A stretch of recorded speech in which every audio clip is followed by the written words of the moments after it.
everybody. We're back. Spiritual Graffiti Podcast. Uh, Hello. what's up, Ruby? It's me, Ruby, and we have a special guest, Jonathan Wheeler, or I refer to him as the Death Guy. Um, yeah, so we'll just start off with Jonathan. Can you give us like your origin story? Basic life story, or wherever you want to start off is cool. So right Oh, on the wow. spot. Ready? Yeah, just a whole life story in a couple minutes. Great. Yeah, when were you Um, conceived, Jonathan? well, St. Louis, Missouri. No, so so he called me the death guy. I'm a hospice nurse by profession right now. Um, and I decided to become a hospice nurse because of my spiritual practice, essentially. Um, I was raised religious, and um, you know, didn't, but also like I've had a chronic disease since I was 8 years old. So I've like dying is like a real possibility for me. There has been like most of my life in a way that a lot of people, don't have to think about, like, oh, you could die in a couple days if you don't take your medicine, kind of a situation.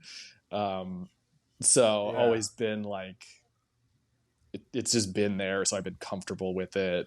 Um, it's been like a possibility. So, but like the religion didn't really offer me any kind of like way to deal with the emotions around it, or how to, um, because it was just like, well, it'll be great because Jesus will resurrect you and you'll have a perfect body and then you'll go to heaven and it'll be great, wonderful, wonderful. It's like, yeah, well, I have to live here now with this thing, so it's broken. What do I do with that? And they're like, don't worry about it. Jesus will take care of it later. I'm like, that's not good enough for me. Um, Yeah. Why not? why wasn't it good enough for me? I'm just curious. Yeah, I'm just curious. Like, why didn't it feel like it resonated with you? Well, for one thing, the doctrine was your body that you have now, you're gonna get it back again, but perfect. He's gonna like, you know, remake it because of the resurrection or whatever. I was like, why would I want the same one? Like, I lived with it my whole life and it was a pain in my ass. So why would I be like, oh, well, it's better now. So, but it never Yeah. like, they never dealt with the grief of it, or the anger, or any of the real things that come with like living with a chronic disease and like having to actually face dying. It was just kind of like, push it away. You can only feel good about it because Jesus. And Yeah. so I found other spiritual things like Zen and karma yoga, Advaita, and kind of went on that path, the path to enlightenment, classically. And that led me to this, like, from Dr. Hawkins, David R. Hawkins from Power versus Force. He had this. He's like, here's how you get past your fear of death. Here, you can go with your, in meditation, and you can be the one that like greets people as they come over as they're dying, and you'll appear to them how you need to appear to comfort them, and you can be the one that grease them. And so it like, you're offering them the solace, and like you transcend the fear as you help them transcend the fear. And it like struck me so hard. It was like, that's such a cool like meditation. I loved that. And then I was like, well, I could do that in real life too. I'm like, there's a hospice here. I could like volunteer and like sit with people and, whatever. And I'm thinking, I'm like, oh, I'll chant mantras with, like, while in my mind while they're doing their, while they're dying. And so I started doing that. years ago, and did that kind of off and on, and had to do was running my own business, and I hated it and needed to switch and do something different with my life. And it was like, oh, I want to, I'm like really good with people. I want to like be out like working directly with people, and then I want to do something compassionate and like actually of service to the world and to the people I'm with. And so it was like nursing was like quick, just a few years of school. Like I could go to a tech school, it was cheap, and I could be a hospice nurse in 3 years. So went and did that. Right. Wow. Started, and once I started working in hospice, and I was doing my same thing. Is like I was doing nurse things of, getting medication orders and, assessing and all of those things. But I was also like trying to like bring that spirituality and like trying to do as much energy work as I knew how to do, and like to help them have a peaceful transition. But there was like something missing from what I was doing. I was like, I don't know what else to do here. There's got to be some other thing. And then I got introduced to like ritual magic during that time, and like,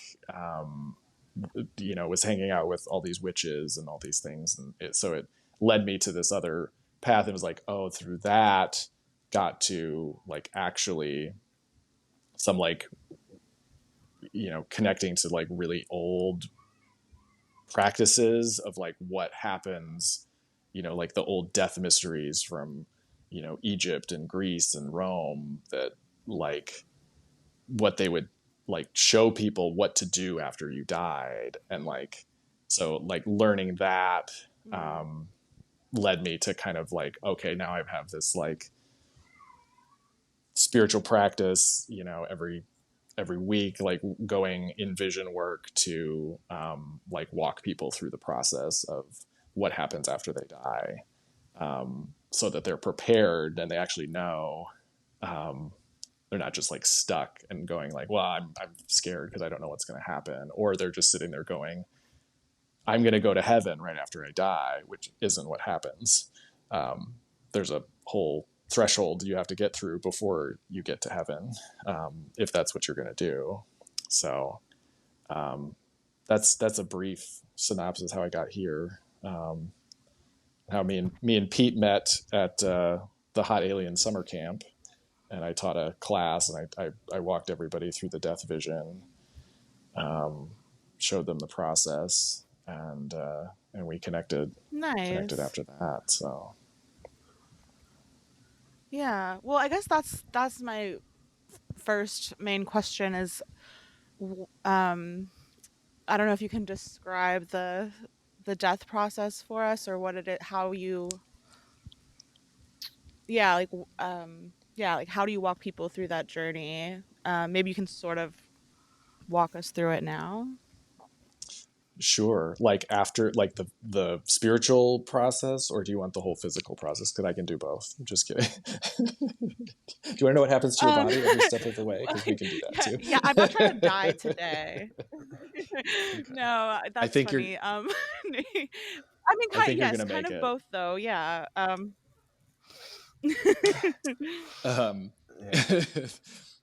Yeah. just from here, my nurse assessment, you're gonna make it. I think you're gonna make it through the day. I have confidence. Yeah. No Awesome. one's Sounds dying today. good. Hear that, people? Yeah. By the time this comes out, though, you never You're know. all. Um, just- Yeah. A couple people. um, that's so funny. So yeah, like the vision process is like they go first into a desert. It's a big flat hot lifeless desert, and like walking and walking, and in the distance there's a river, and it's the river of death. And a lot of people get to the river and they sit and they're lost, they contemplate their life, they some people sit there confused because they were expecting something completely different, and then they're here and they don't know where to go. Because they've been walking through the hot desert, they go to the river, and a lot of people drink from the river, and that makes them forget everything in their life, which is good and bad. Good, like you want to kind of forget a little bit so you can let go and you can move on to whatever the next thing is. But Right. you don't want to forget all the things you learned in your life, which is what if you just like guzzle the river. A lot of people get to that point and then they just like they'll see they just want to live again, and so they'll feel drawn to like a new life being born, and they'll just like hop into a new lifetime and be reincarnated. But the higher octave, like the more deeper process, is if you proceed on, there's a bridge that crosses the river, and this is an angelic being. This is the scales. In Egypt it was ma'at. The scale, and they'd weigh your heart against the feather. Like how heavy was your heart? How in I balance see. were Yeah. you? Mm-hmm. And that process, like is like the life review. You go through, what your life was like. How balanced were you? You cross the bridge after that process, and there's a vast plains towards a mountain. And in the plains, it's like there are beings there that will like chop at your body, like cut off limbs, cut off you know skin, and then your body will like fall away, or like what you thought your image of your body will fall away from you.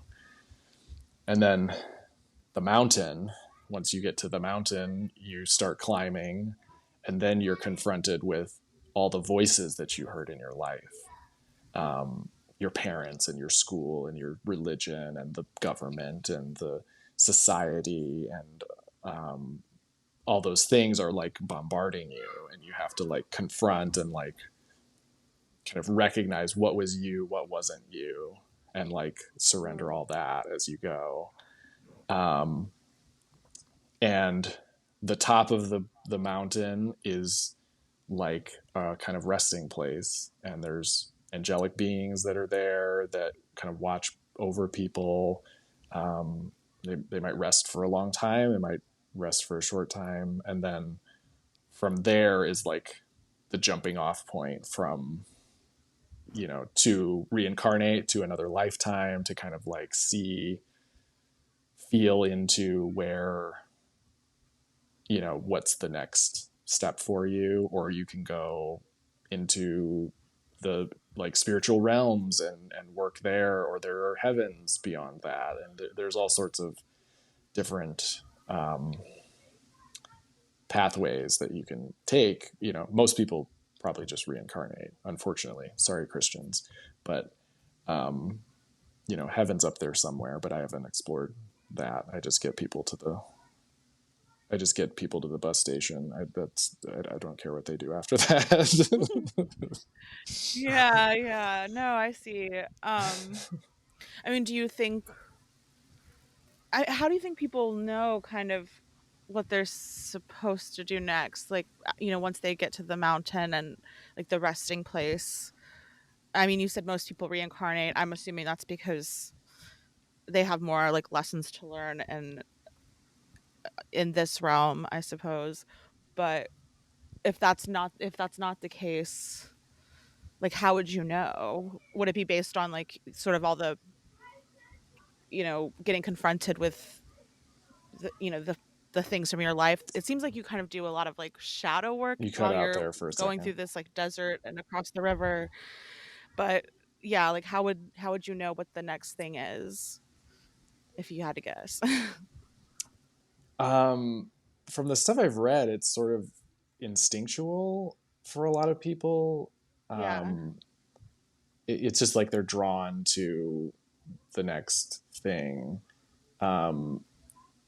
If people that are going into it like after a lifetime of deep spiritual work, like probably have an idea of what they want to do, like maybe more so than someone who maybe wasn't paying any attention during their life and then is like, oh, whoops, I should have maybe paid attention, and then they're just drawn to what the next thing will be. So, but it is choice.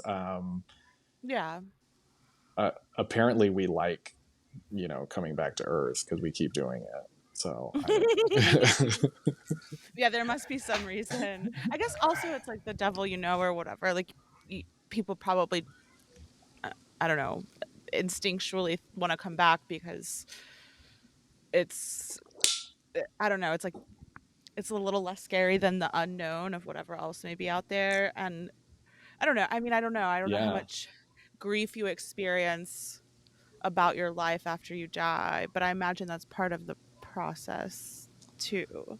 Like like you might feel compelled to come back because you miss it, and or not even that you necessarily liked it, but just that it would be scary to like walk away from that, seem like Yeah, but losing something. do I don't you know.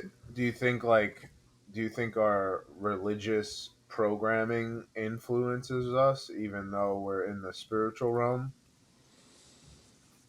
Like if you're looking at any of, like, you look at the seven deadly sins or like guilt, shame, whatever, though, in a sense those things aren't real, because it's like you're programmed to believe something is a certain way. So then if you're like in the afterlife and your heart is being weighed against a feather, it's like, I don't know, is the shame real or is the guilt real? So like, is this a system that's like kind of created to make us feel a certain way? So then when we are in the afterlife, we think we're owed to do something. Does that make sense? yeah, it does. I think a lot of it is like self-imposed because like we've been doing these like group visions and taking people through, and people have all kinds of interesting experiences, like going with the intention of like finding someone that's ready to be helped. And a lot of the Yeah. people that are like just staying in one spot are like are just doing that to themselves. It's like, I wasn't good enough to go on. I was bad in my life. I was bad to my family. I was mean to them or whatever. And it's not really like, it's not morality in the way that we think of here. It's like balance is the thing, but you can balance it after too. It's not like um, you're stuck because of your all of your choices. It's like, but their own mindset is what keeps them there, which has been pretty interesting to see.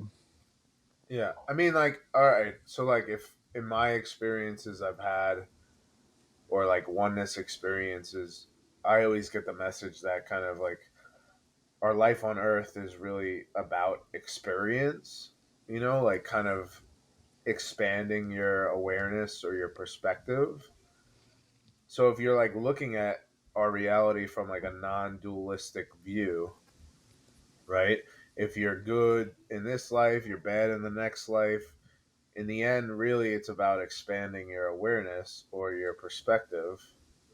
So, like, certain things, like sins, aren't necessarily real from that viewpoint.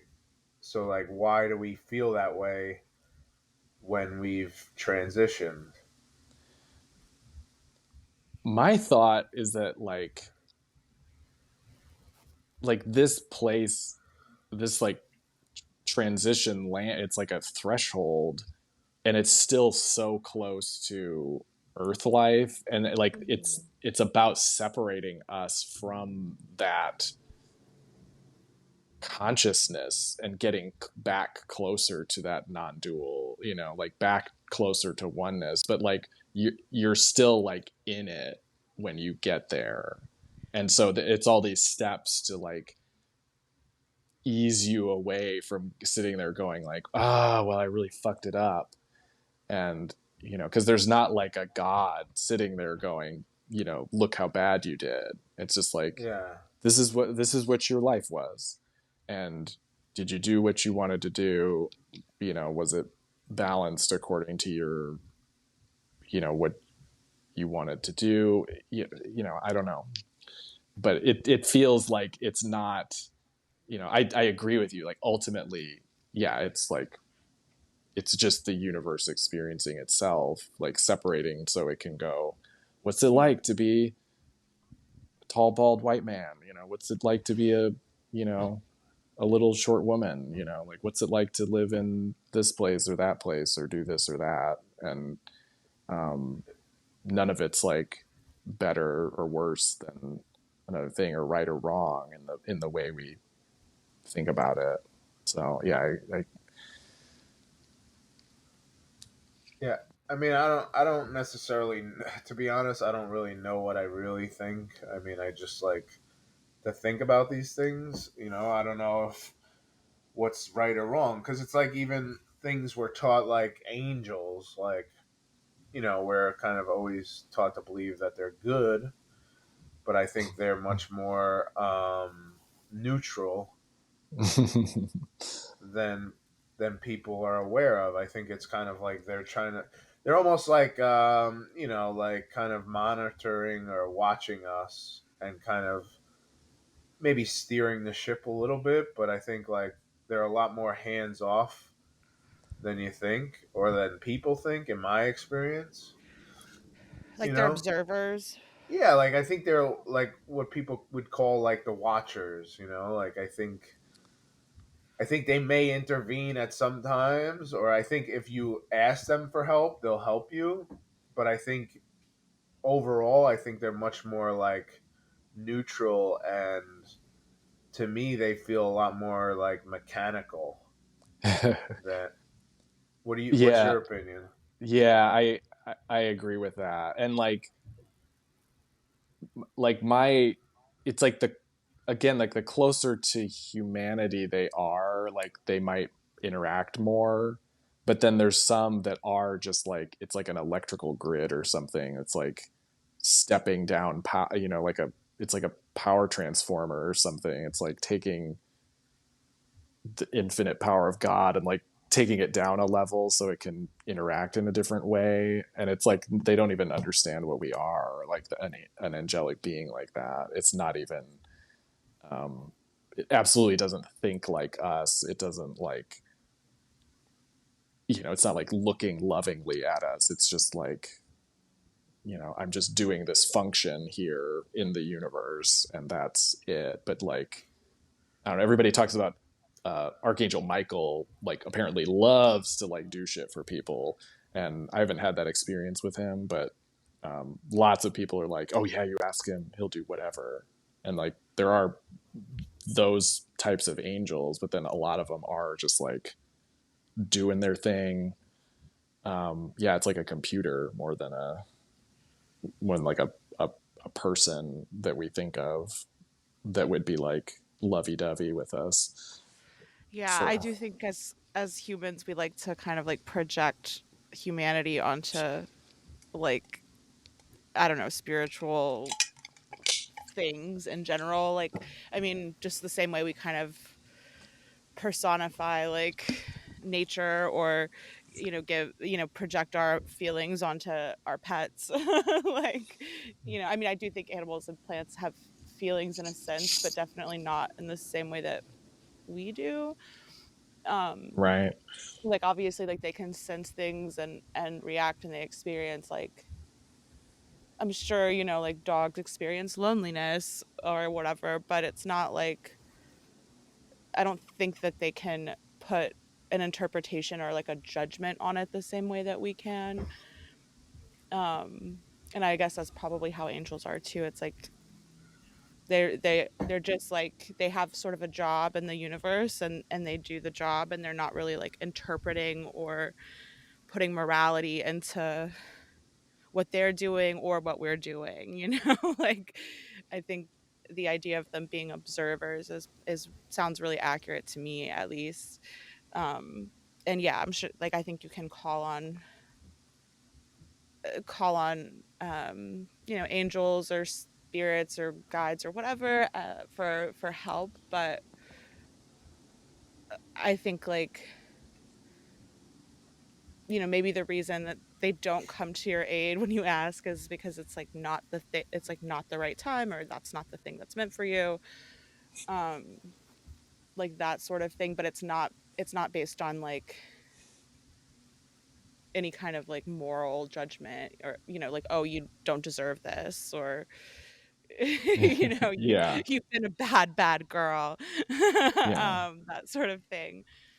Uh, When I started, I was never like, I was raised religious, so it was like you feel it through the Holy Ghost, but you're praying to God, and we didn't pray to saints or anything like that. And then like, you know, Zen and enlightenment, it's like you're not getting in touch with any other beings. It was always just like, no, you go to the self with a capital S, and that's it. There's no thing. But then it was like, oh, I want to interface more with the world, and there are these other, intelligences around, like, and they can communicate or whatever. So I started like getting in touch with my, guides or whatever.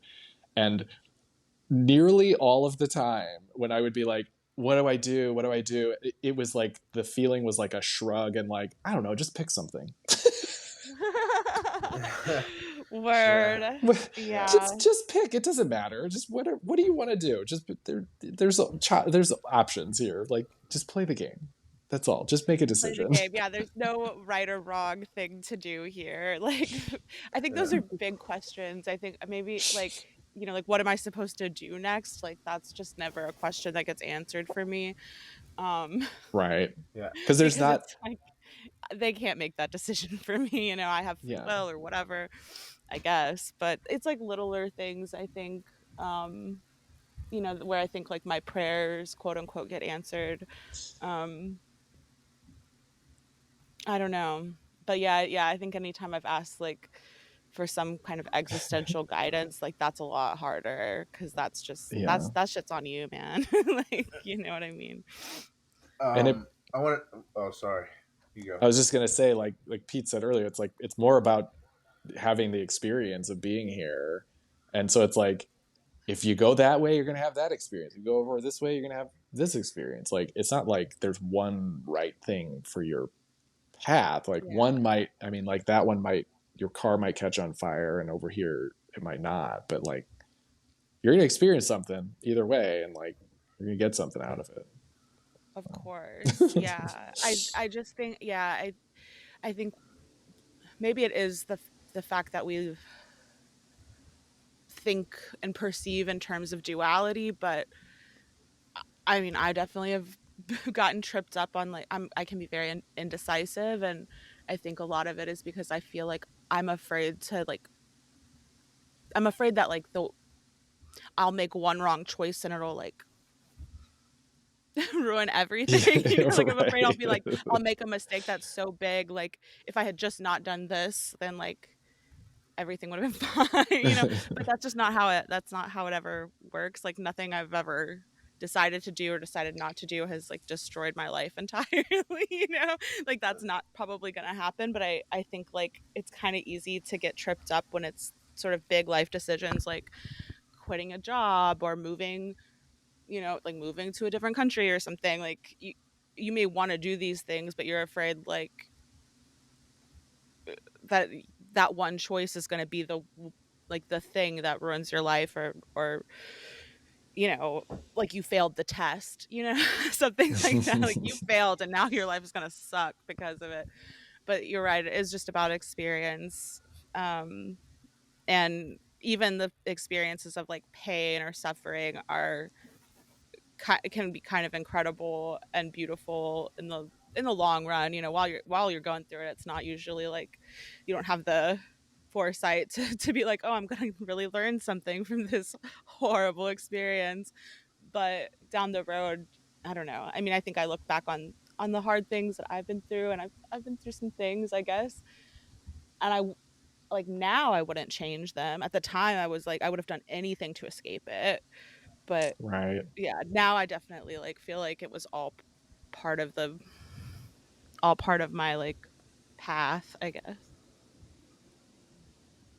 What do you I don't want to go too deep into this, I guess, but what do you think of like the Gnostic worldview of like we're stuck here and like the archons are like trapping us in here? Uh, I don't particularly like vibe with that. Yeah. Um, I I think there are probably layers of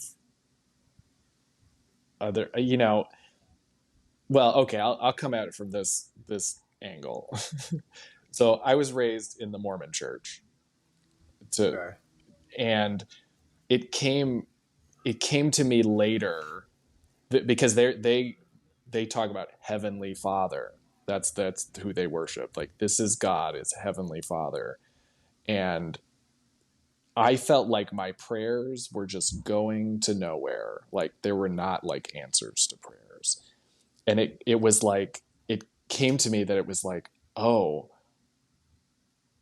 I think that's some kind of like, it is some higher order being, but it's like basically a parasite that's like running this whole religion to like harvest the souls and harvest the energy that everyone puts into it, and like, and is just feeding off it. So I think there are those things going on, like the archons, like manipulating people for their own ends and things, but I don't think it's like an absolute like for everyone on earth, like, oh no, everyone's stuck here and we have to. It's not like the ultimate truth. Yeah, Is that I what you think, kind of mean? Yeah. yeah, I don't think it's like, oh, they have control over everything that's happening in this Yeah. realm, but it's like there probably are, big swaths of Yeah. thing that like unconscious people that aren't aware, and then it's just like we can just manipulate them and harvest their energy, and for whatever Yeah. their purpose is. I think that's happening for sure, but Yeah, um I mean, I think more and more like I think it's really about what you feed. You know, it's like your beliefs is what kind of obviously shifts your reality. So if you're, I always thought like the Gnostic thing was kind of like a psyop, like kind of redirecting people's energies to think like they don't have a way out. You know, mm, and like if you feed that belief system, obviously the energy goes there. But if you know that you have like your own free will and your own power, then you could be in control. You know, yeah, that makes sense to me. you talked about being Mormon, but I know that you told me you became like a devotee of Shiva. Like, how did you wind up in that path? um well, I got this book by Dr. Hawkins called Truth versus Falsehood, and um, he has his like scale of the levels of consciousness, and he was like calibrating things with kinesiology, and he just like assigned it a scale, and it was like one is a bacteria, and 200 is the level of truth, 500 is love, 1,000 is like as high as you can go in a human body. And so he was just like rating like everything that you could imagine, like all the religions and political parties and like books and movies and all these things. This huge book.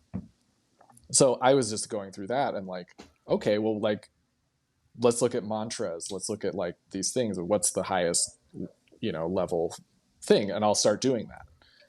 And it was like, okay, you do like Om Namah Shivaya is like 700 or 800 or something. I was like, all right, word. I'm gonna just start doing that. So I found this um, this like song of Om Namah Shivaya. It's like an hour long. Just this very like beautiful, blissful thing. And I just like listened to it around the clock for like weeks and had the like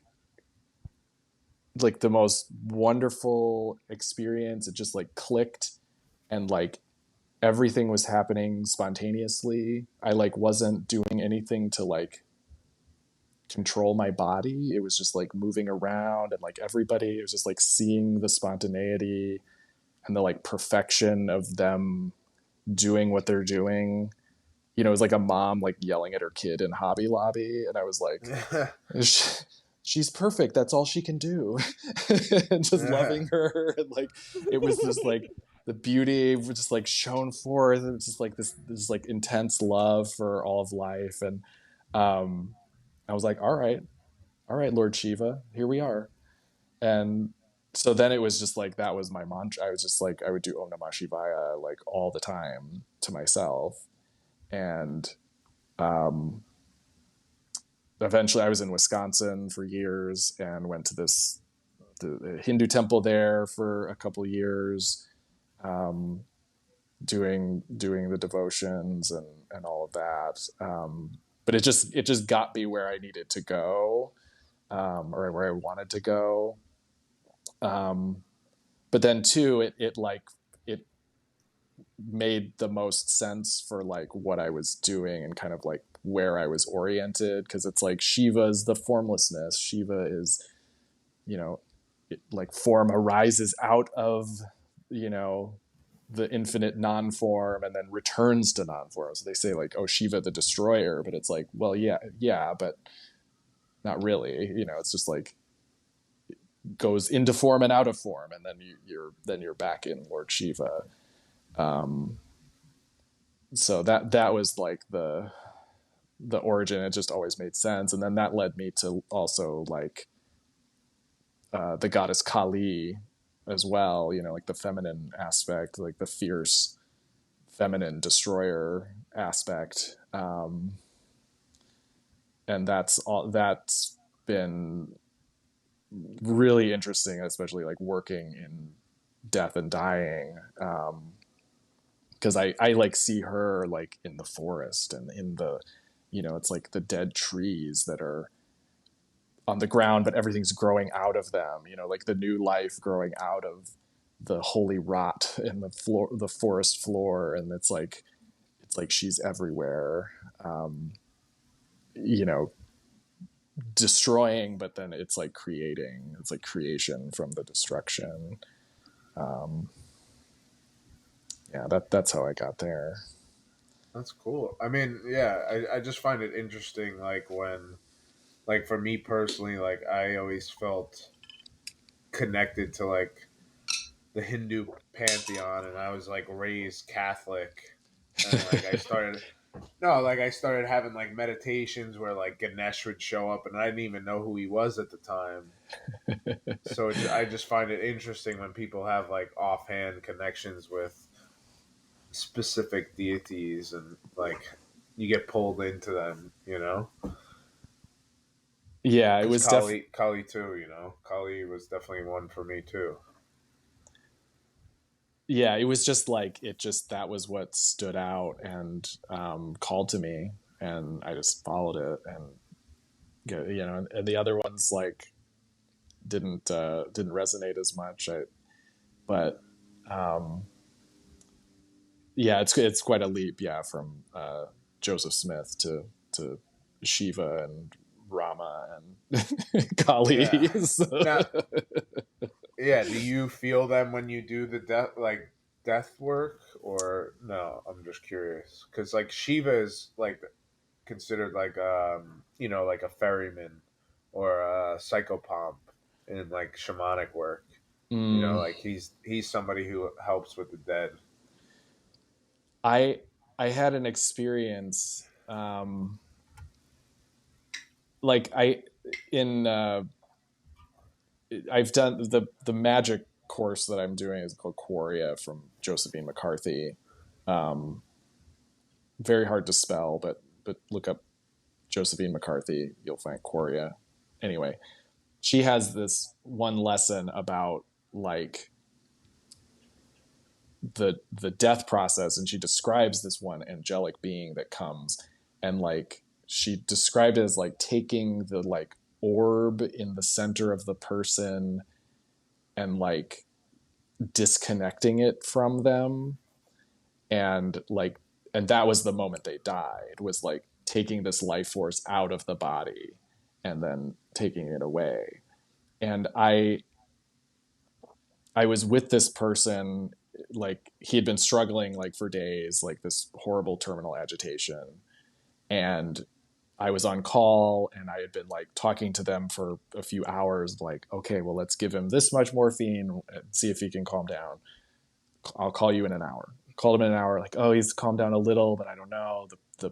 The pastor was here. He's a little better. I don't know. Okay, well, we'll give him a little more and then I'll call back in an hour. Called back in an hour, like he's still not, he like won't relax. I don't know. We want you to come. So I come in, I walk in the door and they're like, his breathing just changed. And I walked in and I'm like, okay, it's happening like right now. And so we sat, the family's around, it's beautiful, holding his hand and just watching him take his last breath. And so I'm like calling in, I'm opening the four directions, I'm calling in everybody, I'm doing mantras, I'm doing the whole thing. Um, and there it was that I felt Lord Shiva come in as that being that would take that out. And I thought of it's called Mahamrityunjaya, the Death Conqueror mantra. And it talks about he's the one that will pluck us from our ignorance, like plucking a fruit from a vine. And I was like, oh, there it is. Yeah. He's the one that will take you over, like literally pluck you from your life force and take you into the next realm. So that was like a pretty like clear, powerful thing, but definitely like always around. And I always call to him. I always do the Triambakam mantra, and to be around when people are dying. So That's awesome. I mean, that's powerful stuff. Like to have that support and protection. It. Right. I mean, I don't know. Like I think. Do you think like you are hyper aware of death, the energy of death in general? mm,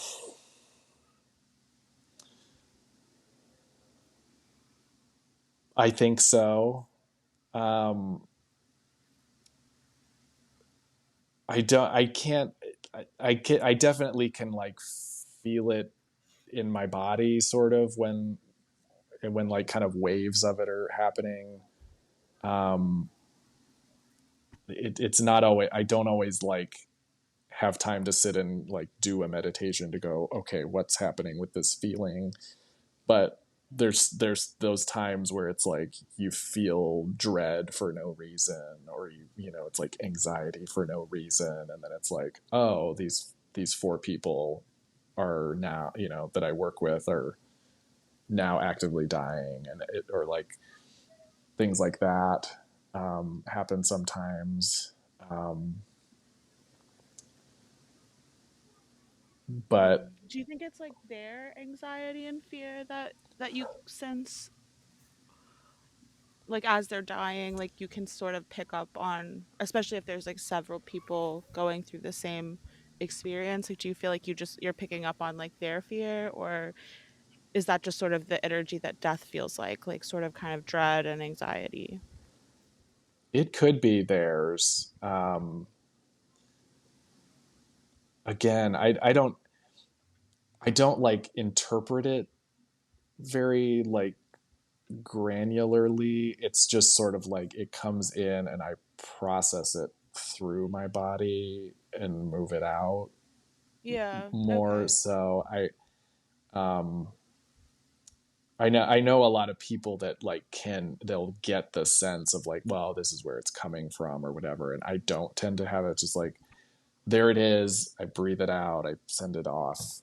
Um, I Yeah, there's that's probably like that's probably good, like that you're I think once you start like thinking or analyzing to because I tend to do that and I definitely do pick up on people's like specific energies. And like that can be very like as you can imagine when you're like open and receiving a lot of other people's shit that can be overwhelming and annoying and honestly like not you have to kind of yeah, you have to learn to either like block it or channel it somehow. And it sounds like you just kind of inherently know to whatever it doesn't matter what it is, but it's something that um yeah, like something about you is able to transmute that energy or hold space for it, whatever it is.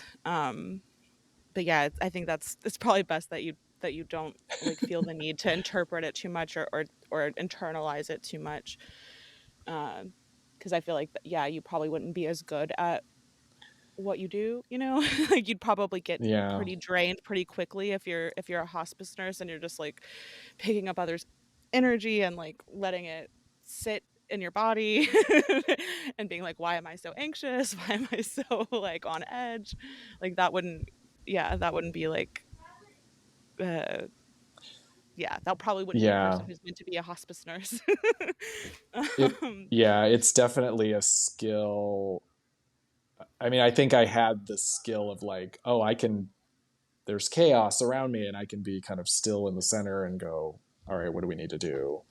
But it's mhm. like, yeah, it's definitely like when you're in there with the family, like you know, I feel the emotions, and I do get emotional with people and like support them, but Sure, of course. it is like it's not like I'm breaking down and you know coming apart for that, you know, because it's like I'm holding the space so that they can feel whatever they're feeling, and so it's just like being the center is like super important. I mean, as a nurse, but like anybody working with dying, it's super important to you know stay Yeah.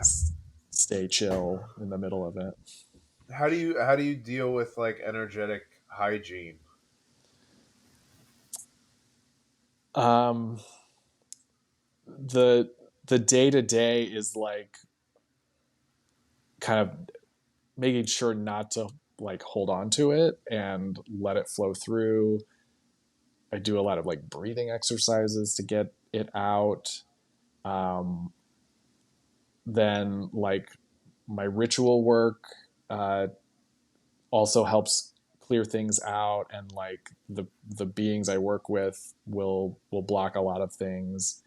And then I do a ritual bath every week at least, which is like you consecrate the salt and you consecrate the water and you bless it and you know you exorcise all demons, parasites, thought forms, golems, ghosts, spiritual dirt, and evil influence, and cast it into the outer darkness. And that's been huge for me because my first hospice job, I didn't know about spiritual hygiene, and I did like I was just like drowning in muck and like anxiety and grief and just like I was so burnt out.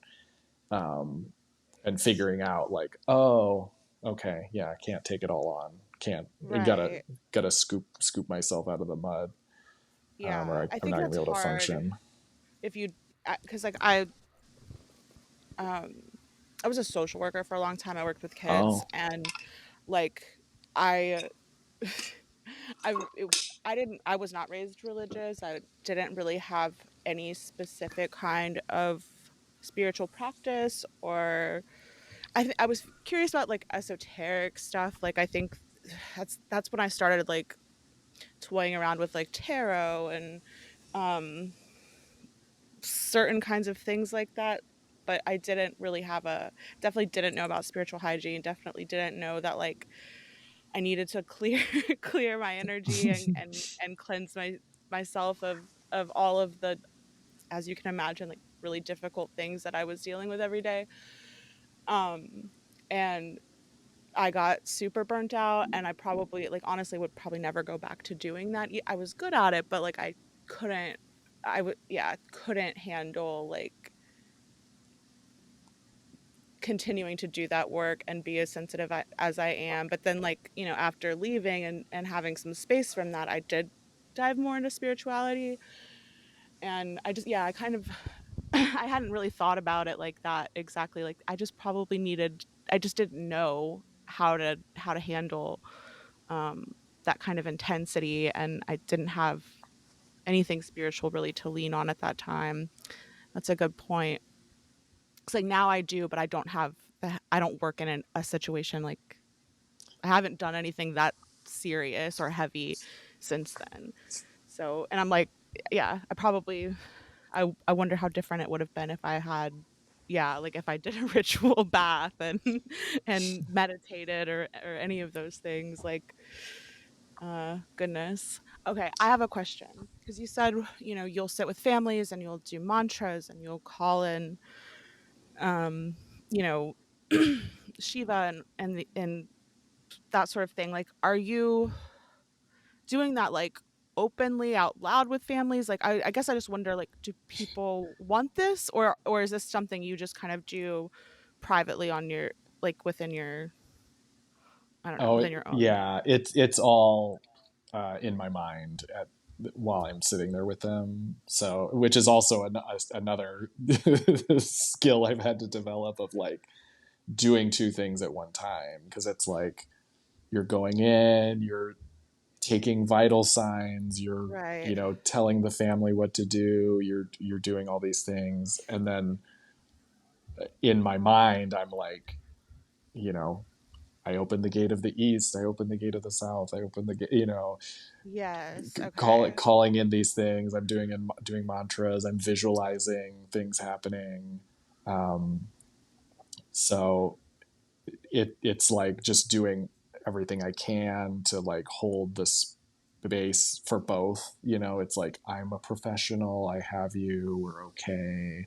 This is what it is, and then also like helping their spirit uh, move through the process at the same time. Um, but then sometimes I've done like, you know like done the visit and then like gone to my car. I've done this several times of like, okay, they're gonna die today, or today or tomorrow. I've got to do this like right now, and I sit in my car and I go into vision and walk the person through the process, Wow. sitting in my Yeah. car by the side of the road. Sure. No, I think that's kind of great that you're able to, like, you still do your job, and be present, as, like, yeah, like you said, you're having to do like nurse business at the same time where you're having to also, like, in your mind sort of, uh be, yeah, you're sort of able to be in two places at once in a way. And I imagine that is a skill you have to develop. But I guess whenever you said that, and this is one of the questions I had before you came on, was I was like, how do you approach this with people? Like, I don't know where you live, but I feel like if I started like chanting a mantra to anybody around here, like, they would look at me like I was fucking nuts, and they'd be like, "Get this devil worshiper out of the fucking room." But like, I do think it would be really interesting if I would be really impressed if you were like going up to people and being like, "Look, I can walk him through the process. Like, it's gonna, if you're open to it, like that." But I imagine, like, it's probably not even Yeah, the time for all that. Like, it's probably better that you do it privately. It's probably like yeah, more effective and direct. You're able to just hold the space for that and not have to worry about like what other people are thinking, or are they, you know, holding this up somehow, or, I think if you brought other people into it, it probably would cause some, I don't know, confusion or something. yeah. And I think if I was like an official quote death doula, I could Right. probably come in and be like, we're gonna get weird. We need 5 candles. Let's set it up, and do the Right. whole thing. But I'm in Portland, Oregon, Okay. so I probably could with more people be like, here's what's going to happen. I'm going to, whatever, and get a little weirder. But it's still like most of where I work is not in Portland. And it's, like the suburbs around Portland are not as like woo woo cuckoo crazy as Portland is. So it's Mhm. still a lot of like born again Christians if they're religious, and then like a lot of like people aren't religious at all. So it's still just kind of like we'll do whatever we can, but like I had the one I was talking about where I saw Lord Shiva. um, I had the thought when, because this guy had been like fighting and fighting and like tense like this whole time, and I was like, he's like working through his trauma. He has to move it out of his body before he can die. And I told them Mhm. that I told them, I'm like, I've heard people talk about this, like that trauma's stored in the body. And he's like, he had to move it out. He had to like relive this stuff with his dad and all these things. And the his sister later was like, you know what, my qigong teacher told me about the body keeps the score, you should read that book. I was like, that's the book I was thinking of. That's so funny. That's cool. That's a cool connection that you like. Yeah, that's that's But interesting, and that makes so much sense, though, right? Like, I mean, I guess it is more like of a like accepted sort of concept that yeah, the body holds onto trauma. It can manifest physically.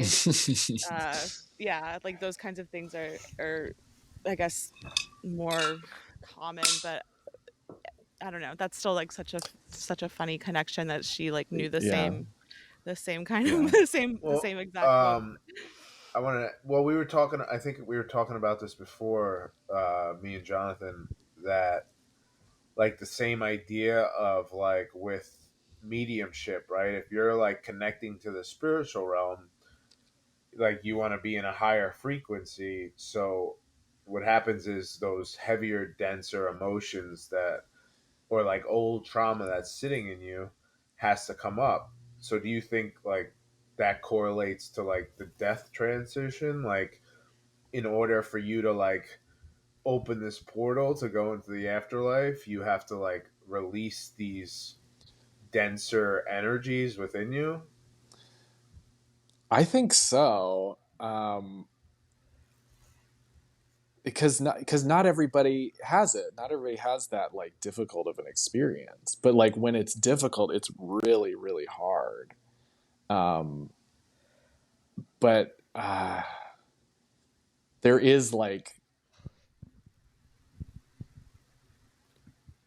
like part of it is like there that you just have to move it all through, and then sometimes it's just like your body, it's not to the end of the tape yet. You have this much tape in the player and you're not there, and you just have to wait it out. And sometimes those people seem to have like an easier time because they Yeah. must have, you know, already done that work, or like they didn't have those, like they weren't in that same dense heavy, traumatic kind of state. But yeah, because it is like, and it could be something like the yeah, like you said, like opening up into that realm like takes more power, and like the denseness is in the way of like opening it up or something like that. I'm I not mean, sure. I've been, you're a hospice nurse, but I've been around death a couple times, and like whenever I've been in the room where somebody died, I always felt like the energy kind of raise up, and it feels like hot in there to me. But Mm, I always associate like hot, like if you think of terms of atoms, like the frequency is moving faster. That's why mm, something's hot. So like Yeah. when death happens, like does the energy like speed up in order to match the frequency of like the spiritual realm, so then you can transition, you know? So I always thought like maybe that's why, like you said, the people have these traumas come up. Yeah, that would make a um, lot of sense. That makes a lot of sense to me. Yeah. I mean, it's sort of like, well, when any kind of like biological material decomposes, it does heat up. Like, if you have like fertilizer and things like that, like it can like spontaneously catch fire if the sun's like shining directly on it because it's already like decomposing and that produces heat. So I feel like that actually makes a lot of sense. Like just Mm. like scientifically or whatever, if that's what happens with like, decomposing leaves or something like that, as they're decomposing, they create heat. Like it also kind of makes sense that as you're, yeah, as a person is dying, the or the particles speed up or break down in a way that produces some kind of, maybe not literal heat, but just something that you can sense if you're like Pete and tapped into that.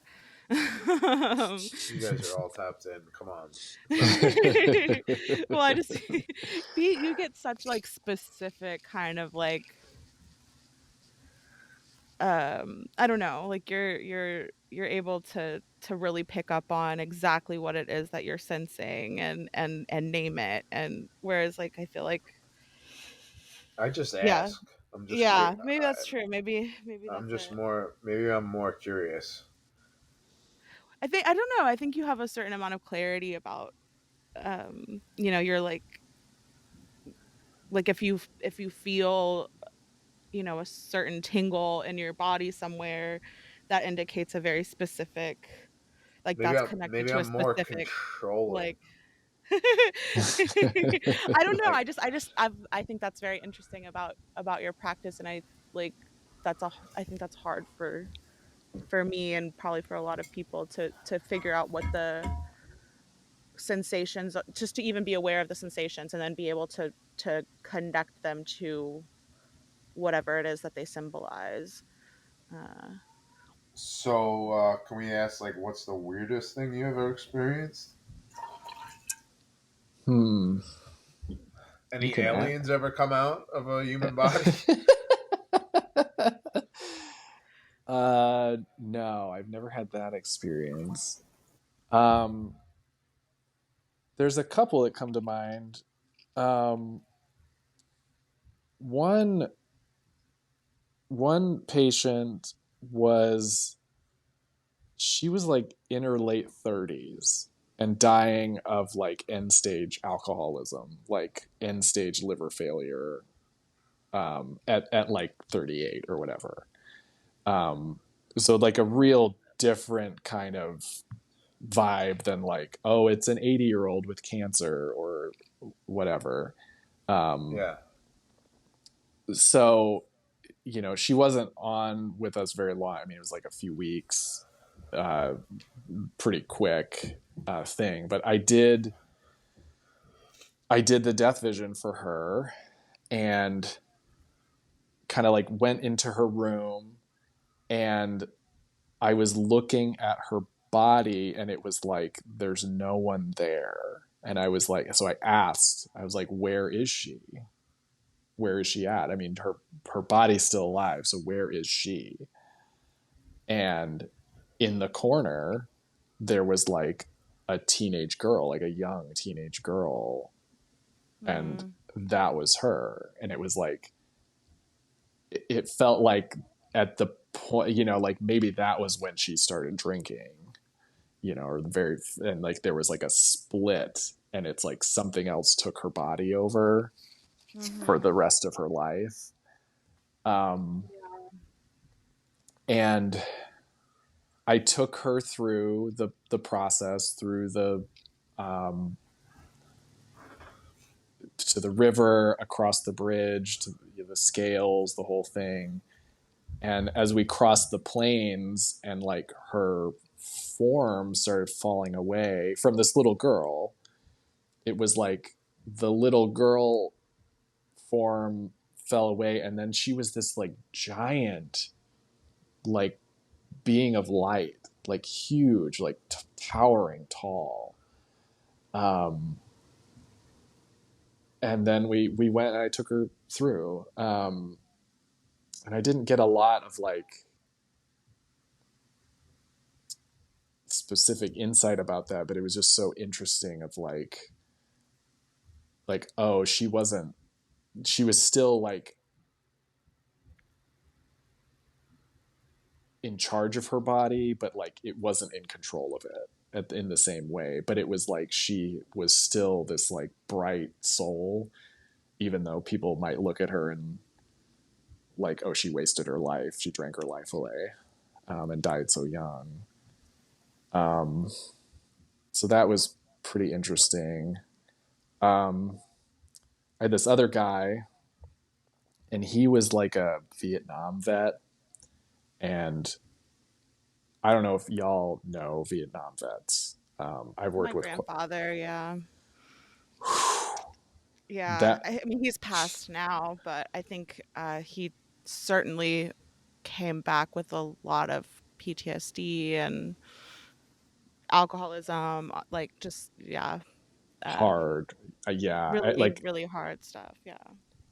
um, this guy, like he wasn't like an active alcoholic, but he had like long history of schizophrenia, and one of the doctors was like probably was an alcoholic in the past because that like ties in a lot of times. Um, and this guy had cancer, um, like rectal cancer, like all through. And so he had diarrhea just like all the time, like horrible, like, just a terrible existence. But because he's like seeing things, he's like putting on like there's bugs in me, and that's what's causing this. And he'd like sit and like try and he'd like have a piece of lint and like see all the bugs that's in that there's in there. And I try to tell him over and over again, like you do have something in you that's causing this. It's not the bugs. We're not going to look at the bugs. There's no bugs. But Yeah. he couldn't like accept that it was happening to him. Um, so when he finally like was actively dying, I did the death vision for him, and um, he was another one. It was like he almost wasn't there. He almost like wasn't in his body. And I took him into the desert, and like the second we stepped into the desert, he like sunk into the sand and was like held there in the sand, and he couldn't go further. But he was relieved. It was like there was something had been like using his body for all that time, and it like needed to be released, or that needed to be held until it could, um I don't know. I don't fully understand it, but like he was just like bound immediately, and not that he was a bad person or that but it was like he just needed to be held there until he could move on. Um, Wow. I thought you were gonna say you did the death vision and there was a giant bug inside of him. I mean, in a way, like, I mean, in a way, it does sound like there was something in there, yeah, I Yeah, you but know? oh, sorry, you unfortunately go. for him, yeah, I still couldn't find the bugs, even even in his soul. Yeah. Well, like even talking about like the energy of everything, like to me, like the desert seems like maybe it's a place where like they process things. Like it could be that they are denser on like some energetic form, and maybe they have to like kind of sit there to kind of like let things process through them. I don't know. Mm. I don't know. I Yeah, mean, yeah. It did feel like it was just like his life was so there was so much, and because of his mental state, he couldn't process it, and then like also he wasn't fully in control of himself either, and Yeah. like that needed to be until he could like separate what was him and what was this other entity or something. Yeah. I Do don't you know, do but you ever feel like they come to you beforehand? Like, have you ever had mm, the experience? Because I've had experiences where like people have come to me in their energetic form and then passed.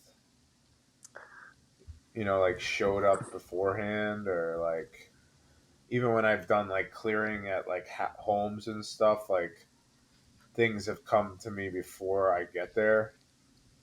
So I was just curious if like you've ever had the experience where like people come, maybe beforehand before they not die. not really. Um, although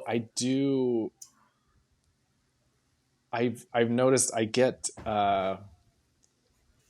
like woken up a lot at night, Yeah. if I don't like consciously like kind of protect my room. There'll be lots of like I'm half awake, half asleep, like, and I felt like that's spirits coming to me, and there was one that came uh, to be helped to pass once, where I got the very clear thing, but most of the time I don't get a sense of um, who it is or what they want. It's just so it could be some other kind of thing. Um, I did. I had one patient. He was a he was younger. I mean, in his 50s, and I was doing. I kept like feeling like I need to go to him when I was meditating and stuff, and so I'd go and talk to him, and I did the death vision and whatever. And I came in one day, and he's like, you know what, you remind me of Bruce Willis in that movie where he doesn't know he's dead, but he's always around. That's what you feel like. You feel like you're always around me, even though when you're not here. That's That's funny. funny. That's kind of amazing. I love that. I love when people can like pick up on the sort of like, yeah, yeah, the, like he probably didn't know why that was, but I love that he was able to pick up on that. Yeah, The fact that yeah, you guys are kind of hanging out in the astral somewhere. yeah, That's amazing. yeah. I w- He was Go the ahead. only one that like I think was still aware enough that could like pick up on it, because a lot of people are, by the time they're Yeah. close, they're unconscious or like whatever, so they can't like tell me about anything that's happening. So that one was really interesting. Yeah, that is. Yeah, I guess that makes sense too. That most people are not conscious enough, like or aware enough to be able to connect like that. But I don't know. That's interesting. I was gonna ask something about because like you talked earlier, and you used a term for it. Now I can't remember what it was, but like just people who are like really agitated and anxious like as I guess shortly before they die. I'm not sure what you called it, Oh, but terminal agitation. terminal agitation. Okay, that I knew like agitation was in there somewhere. How how does that look, and like what do you sort of do both as a nurse and as a spiritual practitioner to kind of like deal with that? Because I mean obviously like heard of that kind of like just I mean I've never really watched anyone die or been present for that, but I've definitely heard stories about like other family members and just how like they're trying to like leave and like go home, and they like they're trying to like unconnect themselves from all the IVs or whatever. And I mean like this happened to my grandfather, and he actually did leave the hospital, and I don't know, it was awful and scary, and he was very resistant. No, he was totally in denial about the fact that he was dying. Um, and I mean, I think that's part of the process, sure, for people, but like, I don't know that there was anything anyone could have done to sort of alleviate that or calm him down or assure him that that it was okay and it was part of the process. Like he was a very strong-willed Capricorn person. And Oh, Capricorn. Oh no. I love Capricorns, but yeah, definitely like not a man that you could tell like he was going to do whatever he wanted to do and wouldn't listen to nobody.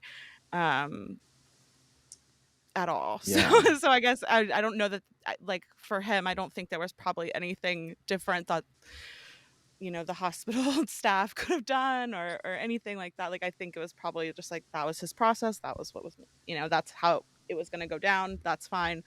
But yeah, like what do you do when people are experiencing that? Um, yeah. Well, like you said, like want to go home. I gotta go. I gotta go. Those you that's like really common, and sometimes it's like real mild and brief. Of like I gotta get out of the bed. I gotta go. I gotta go. And they try to get out of the bed, but they can't walk and things like that. And then you're afraid they're falling and all of that. And then it can be depending on we had this guy and he was like up until like 2 weeks before he went on hospice, he was like completely independent, doing all his own tasks. He was healthy, like eating good food. He had been like a runner. He had like was in the military. He was like, and like 70 years old, so like not that old. And then the cancer took over, and then he was like bedbound and falling and like couldn't get up, and then was like, we had him on extreme amounts of antipsychotics and to like keep it managed. And that's where you go with it, is like you do as much of like antipsychotic meds like haloperidol, to keep it um, keep it so they can like stay calm and stay in bed essentially.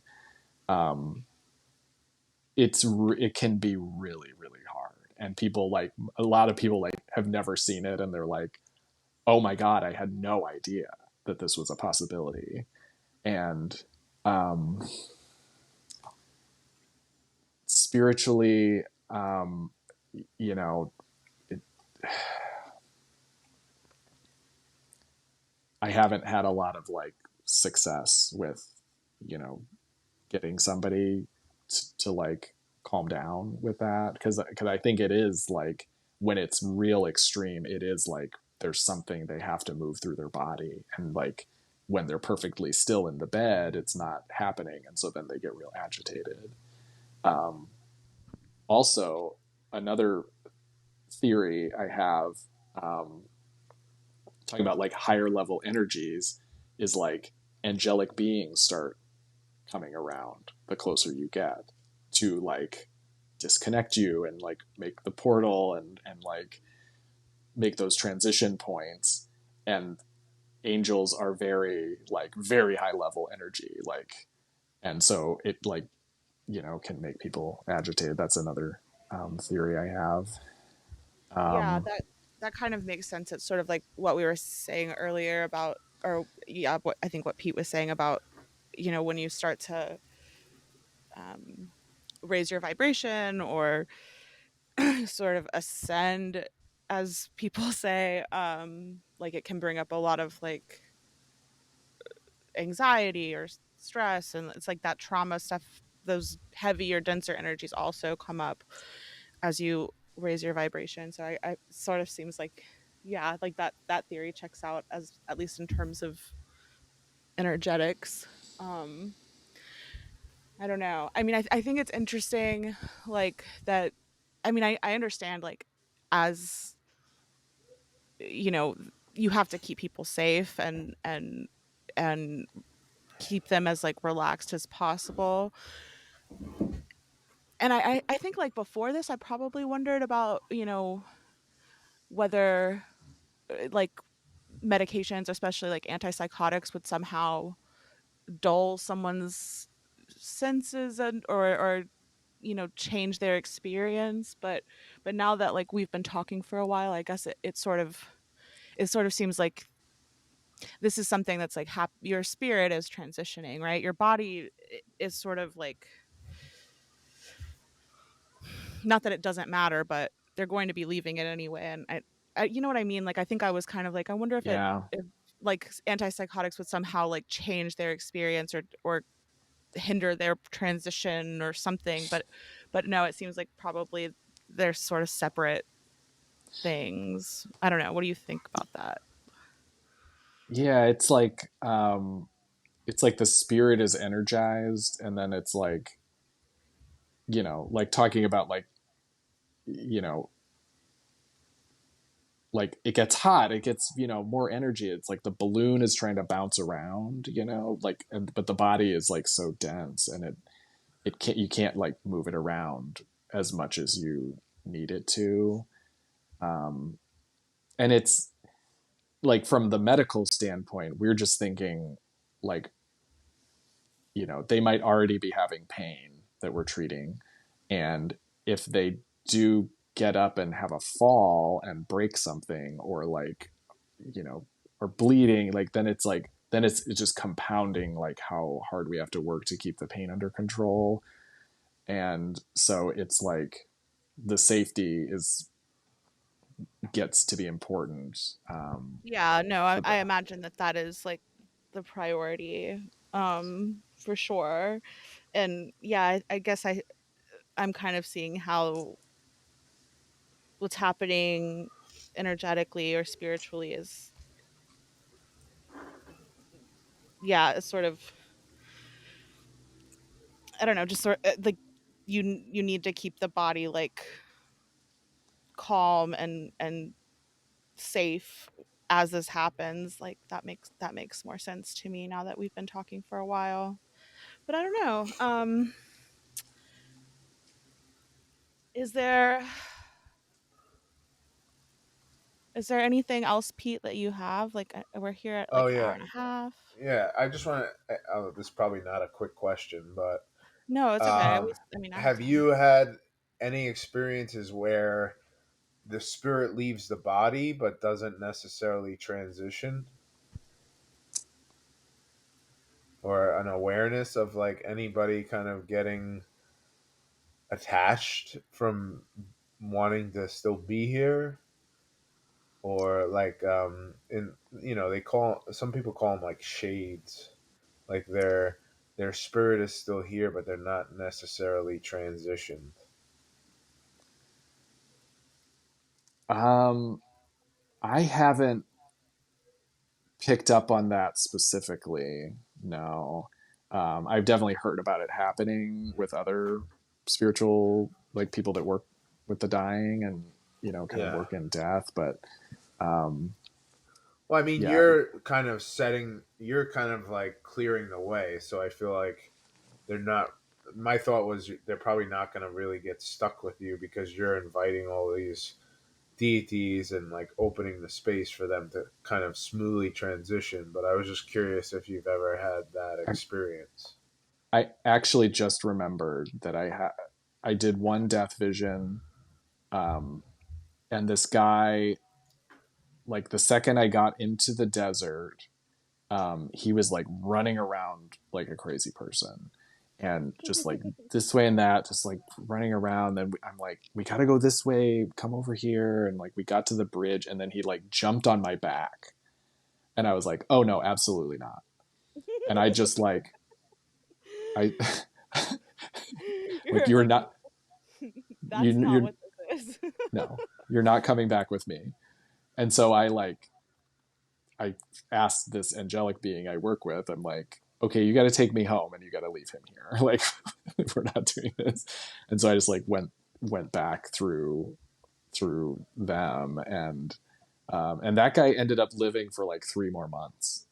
Um, we thought he was like close to dying, and then he lived for like a really long time. So he was apparently very keen on staying.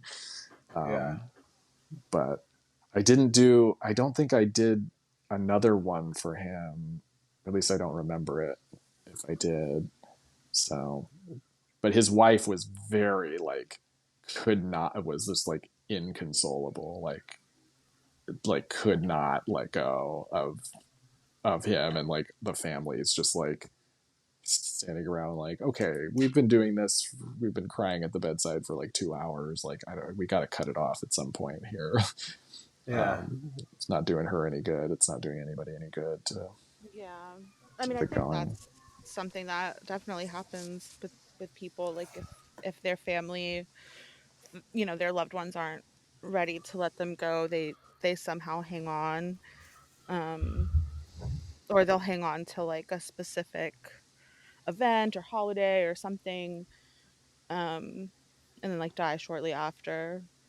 um Either they want to, they want to stick around for somebody's wedding or the last Christmas or whatever, or yeah, they have someone who they're afraid to leave because they haven't let go, and when they finally do, like that's when they end up passing. I don't know. Yeah. I think that's really sweet, but then I guess I always wonder about the people who don't have like, maybe they don't have a family or they're disconnected from them for whatever reason. Like, is that something you see, um in the work that you do, like people who are just kind of alone? Yeah, I definitely have. um most most of the people I've worked with have somebody. um Good. That's obviously like, yeah. I don't know. Everyone's kind of afraid of dying You alone, don't, like even though it is something you do alone. Jonathan, don't feed into Ruby's fear of death alone. All right. What do you I mean? Everyone die every living thing dies alone. That's Yeah, not that true. I don't know. uh, uh, I'm not sure if I believe that. I think it uh, you on I have think to on some level, yes. walk through alone, you have to Mhm. walk away from your body alone. Yeah, but But you're not a alone lot of because you're everything. true facts. Whatever. But Sorry. it does happen a lot that people wait till somebody leaves the room, or like, oh, I went home to get some rest and then they died. I wanted to be there, I wanted to hold their hand, and then they're like, no, no, I wanted Mhm. to.